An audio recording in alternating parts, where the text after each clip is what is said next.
बोजी महाराज ने नियम बताए थे, जीव दया पालनी रूख लीला नहीं गावे। तो अपने नियमों पर दृढ़ता रहते हुए अमृता देवी के नेतृत्व में 363 लोग खेजड़ियों के प्रति शहीद हुए थे।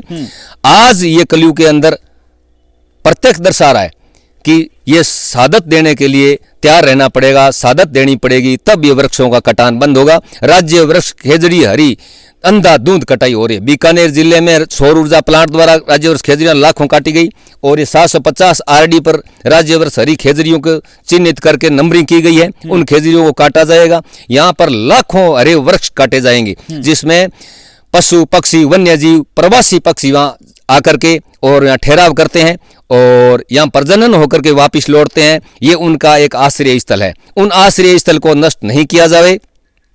और यहाँ पेयजल जो झील थी, उन झील को बिल्कुल बंद कर दिया गया है। इससे प्राकृतिक बहुत बड़ा नुकसान होगा। जब कोई आपका पूत या फिर आपका रिश्तेदार तड़पता दिखे तो थारी पहली कमेंट और पहली राय किया और के होएगी। जाहिर सी बात है कि थाने संवेदना होएगी, दुख पहुंचेगा और तकलीफ भी होएगी। राम राम नमस्कार, जय राजस्थान, जय राजस्थानी और मैं सुदेश राजस्थानी। हार्दिक स्वागत और हार्दिक अभिनंदन है। आज भी प्राकृतिक संपदा के अंदर भी प्राकृतिक द्रोहर के अंदर खड़िया हाँ, जगह के अंदर ये जीव जंतु पक्षियों की आवाजा है जो काना गमाई ने गूंज रही है और हो सके कि बे आवाज थाने भी सुनाई दे रही है।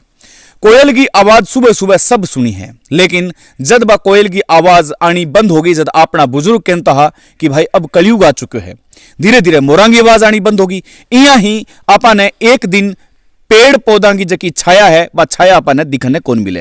अभी स्क्रीन पर एक विजुअल चल रहा है कि खेजड़िया का नंबर लगा दिया गया है और जाहिर सी बात है कि जगह पर नंबर लगाया है बे खेजड़ी भी कटेगी, जाहिर सी बात है, अन्यथा बी पर नंबरिंग होती ही को नहीं। एक मोटे डैम को विस्तार हो रही है, लेकिन बीच जगह ही कई पेड़ पौधा को गड़ो है जो वो घूंटे जा रहे हैं। तो आज तीसरा दिन है और बेजुबाना रिज की यात्रा है लगातार जारी है और आगे भी जारी रहेगी। थारो बहुत ज्यादा प्यार मिल रहा है, इस वास्ते थारो दिलों बहुत बहुत आभार, बहुत बहुत धन्यवाद। मोगराम जी, जो मतलब आप देख पा रहे हैं कि आसा पासा का जगह ये विजुअल है भाई, अगर पेड़ पौधा कट रहे हैं तो भी तो नंबरिंग हो रही है, तो वो तो कटेगा सिस्टम। बिल्कुल जो नंबरिंग हुई है वो सब वन विभाग ने तौन तरीके से नंबरिंग की गई है, कटने के लिए नंबरिंग की गई है। इसमें रजिस्टर डाला गया है कि गिनती हुई है कि इतने पेड़ है, इतने पेड़ यहाँ से हटेंगे।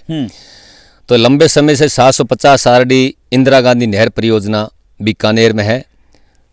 इस क्षेत्र में बहुत बड़ा जलाशय बनने जा रहा है, जो कि 750 आरडी पर लगभग 60 झीलें थी पुरानी पानी से भरी हुई।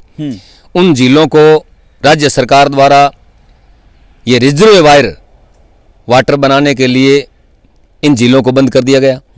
इन झीलों को 6 माह से बंद करके पानी और झीलों को सुखाया गया है। इन झीलों के अंदर वन्य जीव पक्षी और वन्य जीव पेड़ पौधे राज्य वृक्ष हरी खेजड़ियां, इन सब को धराशायी कर दिया जाएगा।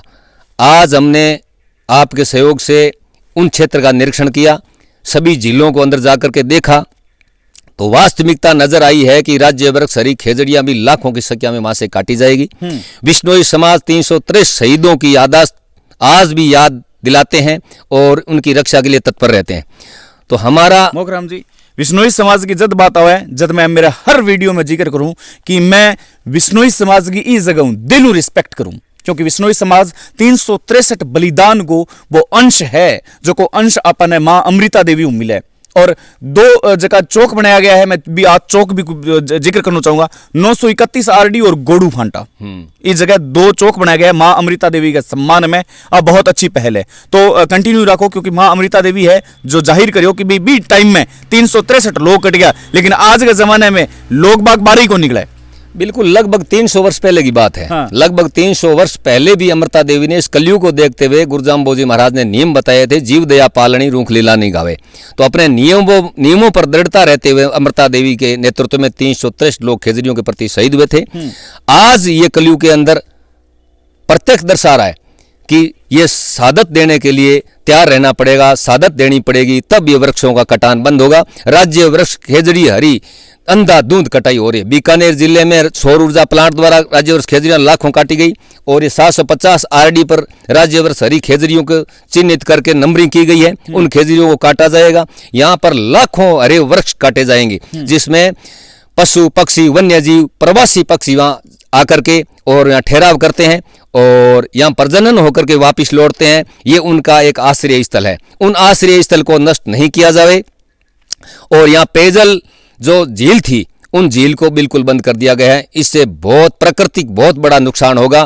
प्राकृतिक आवास सभी का नष्ट होगा तो यह धरती नहीं बचेगी। ये आवास नहीं हो गए तो अपना मान लो पेड़ नहीं हुए, मान लो कि पेड़ काट दिया गया है, एकदम जड़ों समाप्त कर दिया गया है, तो आने वाला भविष्य क्या है? बच्चा को के भविष्य तय करांगा पा? पेड़ है तो जीवन है। हाँ। जल है तो जीवन है। हाँ। पेड़ नहीं तो ये सृष्टि नहीं, ये ब्रह्मांड नहीं। सब चीजें पेड़ों से हैं। आज हम जो मानव मात्र इनको पूछा जाए, 1 सेकंड नहीं, आधा सेकंड भी अगर हवा बंद हो जाए और ये पेड़ मुरझा जाए तो मानव एकदम इस धरती से पूरी तरह नष्ट हो जाए। आपने देखा दूसरे ग्रहों पर मानव जीवन नहीं है, मानव जीवन नहीं है। वहाँ वैज्ञानिक लगातार खोज कर रहे हैं, लेकिन सबसे पहले वैज्ञानिकों ने यही तर्क दिया है, अगर किसी भी ग्रह पर हमें अगर जीवन बसाना है तो सबसे पहले हमें पेड़ पौधे लगाने होंगे। पेड़ पौधे लगाएंगे, पेड़ पौधों पर्यावरण को हम जितना बढ़ावा देंगे, वहीं से ही इंसानियत या जीवन शुरू होगा, ये मानव जाति जीवन शुरू होगा। आज देखिए, एक सरकार के अरबों रुपए खर्च हो रहे हैं पर्यावरण पर। एक वन विभाग जैसा बड़ा महकमा खड़ा कर दिया गया पूरे राजस्थान में। बड़ी बड़ी पोस्टें, अधिकारी, उनके बंगले रहने के, गाड़ियों के जाने आने के अरबों रुपए खर्च हो रहा है।